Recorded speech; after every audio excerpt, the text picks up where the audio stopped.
I will start now. Ni hao, my name is Kelly, and I'm from a firm in Australia called Macpherson Kelley, so that is very confusing. Kelly from Macpherson Kelley. I'm glad that you've all had a break today. You've learnt a lot of information about a lot of different privacy laws around the world. So I'm going to tell you today about the Australian perspective for privacy. There is some good news and there is some bad news for you as well with this. Mostly good news. First of all, I will tell you about my firm, Macpherson Kelley. We are only located in Australia. I work down here in Melbourne. I'm from Melbourne. We have 2 offices in Melbourne, one in Sydney and one in Brisbane as well. So that is where we're located in Australia. And our privacy framework has a lot of privacy laws. So I'm not going to tell you about all of it today, but I did want to say that each of our states and territories has its own privacy laws, as well as a law for all of Australia. And that's the one that I want to tell you about today. So it's our Federal Privacy Act, and that's the one to tell you about. We have mostly some principles that we need to follow in Australia. So the Australian law for privacy is based on being reasonable and doing what is necessary for your business, depending on the size of your business and depending on what type of information you collect from people. So our system talks about personal information, which is information or an opinion about a person. It doesn't matter if it is true or not, it's just if it can identify somebody. We also have what is called sensitive information, and that is things like your ethnicity, your race, your gender, your criminal record, your sexuality, and those sorts of things. And we also have health information as well. So lots of different areas of personal information that businesses can collect. In Australia, our privacy laws do not cover employment information. They don't cover employees. So that is, I think, a big difference to a lot of other countries that you've heard about today.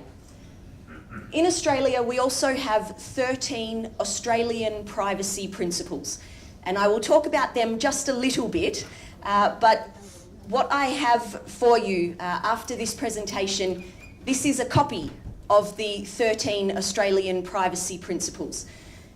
Really, in Australia, if you follow these privacy principles, you're pretty good. You'll get it right. So I'll talk about the privacy principles just very briefly as we go through. Today, I'm not going to talk about all of the individual state and territory regulations that we have. So I'll very briefly tell you about some of these things as well. Another change from listening to some of my colleagues today, some of my colleagues have talked about different laws for adults versus children. In Australia, we don't have that distinction. So it is just personal information. It doesn't matter about what your age is. So our privacy framework is really about how do businesses collect information about people? How do you use it? How do you store it? How do you keep it secure? Who do you share it with?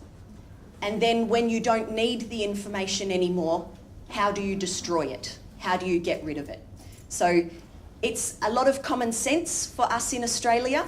I will talk a little bit about the GDPR soon, but the good news for Australian business is that it is not as strict as GDPR. So it is easier to comply with the law in Australia. I want to tell you as well, going the wrong way, just about who does the Australian privacy law apply to. It doesn't apply to everybody, so I think for Chinese businesses, if you are looking to come to Australia to do some business, this will be important for you to know about who it applies to or not. So in Australia, our Federal Privacy Act applies to the government and it applies to businesses that are contracting with government. So if you are doing work for the government in Australia, you must follow the privacy laws. But it doesn't apply to all private businesses and enterprises. It will apply to a business in Australia if turnover is more than 3 million Australian dollars. So if you are a very small business, there is no need to comply with privacy. But if you have more than $3 million turnover, then you do need to comply. So that's the starting point. If you are a business, though, that deals in health information, then you must comply. It doesn't matter what your turnover is, but because it is health information, and health information is very sensitive, then you must comply with the privacy laws. Also, if you are a business that trades in people's personal information, database sellers, then you must comply as well. So that's who it applies to there. I thought it would be important to tell you as well about how the Australian laws can apply to overseas businesses. So in Australia, the privacy laws apply to Australian businesses, but even for Chinese businesses that are coming to Australia or dealing with individuals in Australia, it can apply as well. And the key here is that you have an Australian link with the business. There's a few parts to this. The first one is, does your business carry on business in Australia? So there's not a very strict definition about this, but what the authorities will look at are things like, do you have a commercial enterprise? Are you making money in Australia? Do you run your business regularly in Australia? And if the answer is yes, then you will be carrying on business in Australia. A couple of important things here too, though, are you need to think about, do you have a physical business in Australia? Do you have a factory or an office in Australia? Or do you have an agent who works for you in Australia? If you do, then the privacy laws will apply to you. Some of the other things to think about as well might be your website. So if you have a website that is available in Australia, then you might need to comply with Australian laws. If your website is just available, it probably will not satisfy the definition. But if people can place orders in Australia, if your website servers are in Australia, or if you have different currencies that people can pay in. So if there is a drop-down box that says Australian currency, then you will be carrying on business in Australia. The other part of that definition is, do you collect or hold information in Australia? And the answer to that is almost always yes. If the person is in Australia, then you will be collecting information in Australia. So that's the regime. So it will apply to a lot of Chinese businesses that want to come to Australia. Under our laws, if you do not comply with the privacy regime, the business can be fined a little bit over 2 million Australian dollars. So it's not a big penalty like GDPR, but $2 million, it's more than in Switzerland, hey? Where there's nothing, zero. So that's our privacy regime here in Australia. Do you want to translate? Kelley 给我们介绍了澳大利亚的数据保护制度。澳大利亚也是一个联邦性的国家，它分为联邦的1988年的隐私法，州和地区也有自己的各种法案。这些法案也涉及信息隐私或者健康隐私。它主要还是介绍了1988年隐私法的内容。1988年这个隐私法主要是遵循13个原则。这13个原则，他表示遵循这13个原则，基本上也就意味着遵循了这个隐私法。然后这个具体的原则我们也拿到了一份 copy， 到时候我们会在这个微信群当中提供。他表示这个原则的核心其实就是合理必要原则，这个会根据组织的大小以及信息的类型来判定。信息的类型主要有我们通常了解的这些个人信息啊、敏感信息、健康信息。但是他同时也提到了澳大利亚隐私法不同的是，这个隐私法不适用于员工信息。1998年这个隐私法的适用范围，它适用所有的政府机构，还有部分的私营企业，并不是说所有的私营企业，其中包括这种年营业额超过300万澳元的企业，还有涉及医疗服务数据的企业、贩卖数据的企业以及政府的承包商。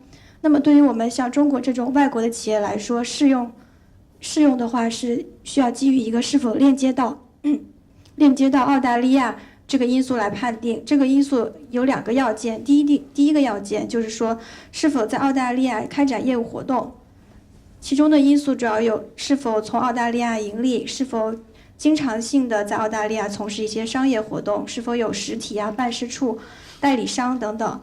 第2个要件就是在澳大利亚收集或者保存个人信息。Thank you.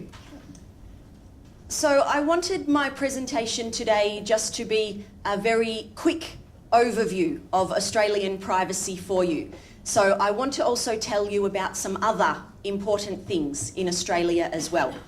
So in Australia, we have had privacy laws for about 30 years, but in the past, they weren't very good.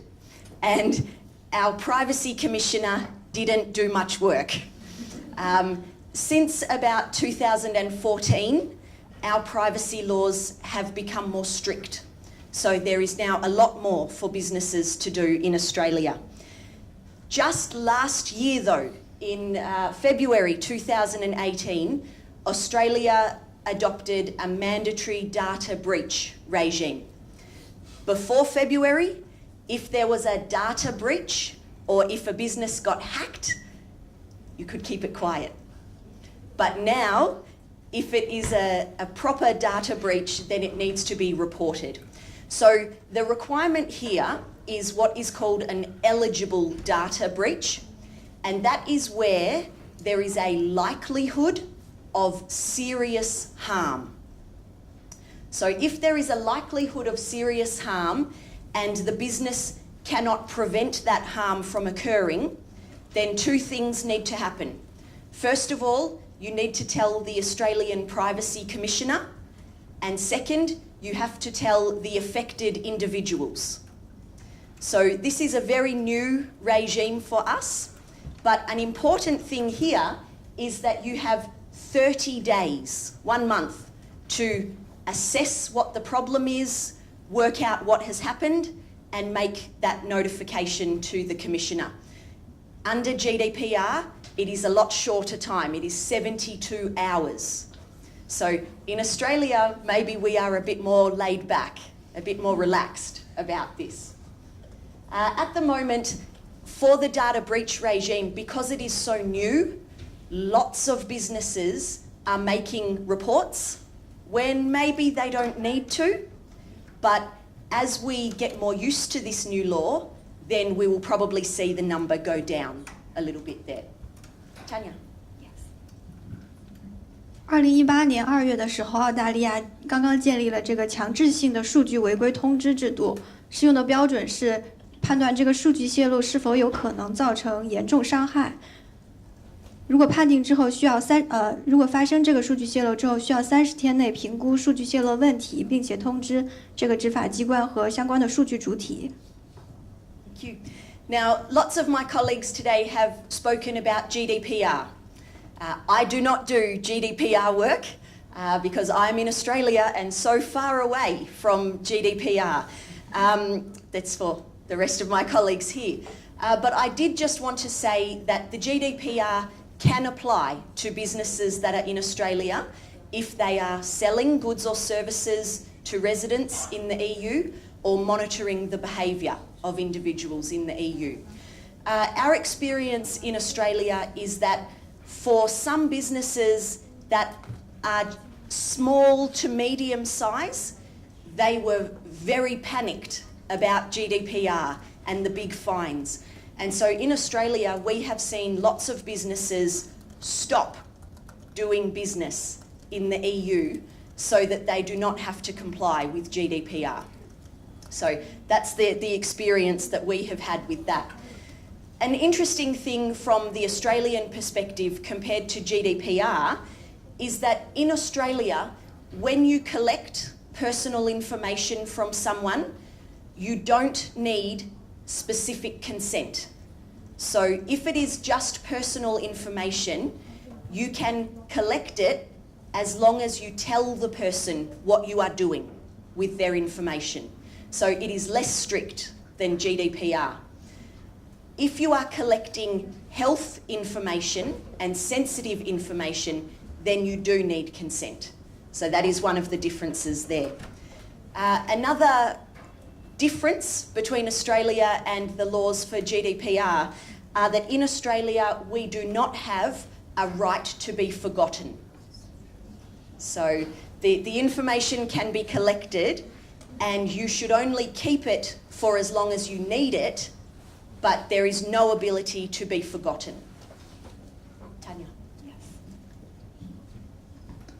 他刚才对比了一下澳洲的法和欧盟 GDPR 的相关规定，他表示 GDPR 可能根据 GDPR 的适用范围规定，它可能也适用于澳大利亚业务，但是因为澳大利亚的个人信息保护要求和标准都会比 GDPR 的要求低很多，比如说在取得数据主体的明确同意等方面，还有在数据主体负有的一些权利、遗忘权这几个方面会比GDPR 的要求会低，所以一些澳大利亚的公司干脆就放弃了欧盟境内的业务。Thank you.